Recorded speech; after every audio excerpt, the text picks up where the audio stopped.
Friends, welcome to our channel కథాకరకాన. నేను ఈరోజు చెప్పబోయే మూవీ రివ్యూ ఫహద్ ఫాజిల్ నటించిన ఆవేశం. ఈ మూవీ అయితే పర్సనల్గా నాకు చాలా బాగా నచ్చింది అండ్ క్రేజీ మూవీ. అండ్ ఈ మూవీ అమెజాన్ ప్రైమ్లో ఉంది, మీరు కూడా ట్రై చేయండి. అండ్ బేసిక్గా ఈ మూవీకి ఒక చిన్న స్టోరీ నేను చెప్పాలనుకుంటున్నాను. ఈ మూవీ బేసికల్గా నేను థియేటర్లోనే చూడాలనుకున్నాను, కాకపోతే అది ఓన్లీ మలయాళం వెర్షన్లో ఉందని నాకు మలయాళం అంత బాగా అర్థం కాదు. సో అందుకే నేను తెలుగులో డబ్బింగ్ చేస్తారనేసి వెయిట్ చేశాను. కాకపోతే ఏమైందైతే ఈ మూవీని తెలుగులో ఇంకా డబ్బింగ్ చేయలేదు, డైరెక్ట్గా ప్రైమ్లో రిలీజ్ చేశారు. ప్రైమ్లో కూడా నేను మలయాళం వెర్షనే చూశాను, బట్ సబ్‌టైటిల్స్ ఉన్నాయి కాబట్టి నాకు బాగానే అర్థమైంది. అండ్ ఈ మూవీ అయితే చాలా క్రేజీగా అనిపించింది. ఈ మూవీలో మేజర్ ప్లస్ పాయింట్ ఏం చెప్పాలంటే ఫహద్ ఫాజిల్ యాక్టింగ్.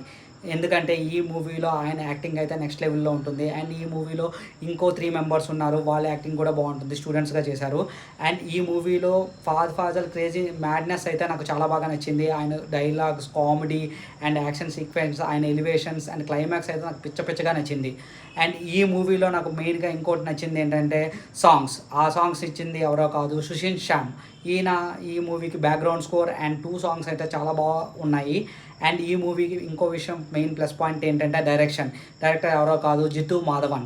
ఆయన ఈ మూవీని డైరెక్టర్ కమ్ రైటర్ కూడా. అండ్ ఈ మూవీలో ఆయన డైలాగ్స్ బాగా రాసుకున్నారు, రైటింగ్ స్క్రీన్ ప్లే బాగా రాసుకున్నారు అండ్ డైరెక్షన్ కూడా నెక్స్ట్ లెవెల్లో ఉంది.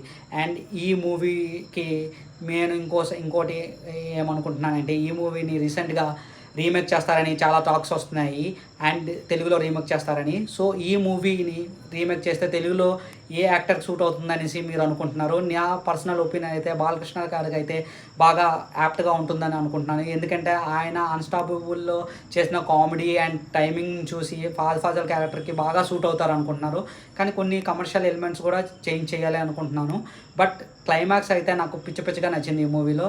మీరు కూడా ఒక సజెషన్ ఇవ్వండి, కామెంట్ చేయండి అండ్ మా ఛానల్ని సబ్స్క్రైబ్ చేసుకోండి.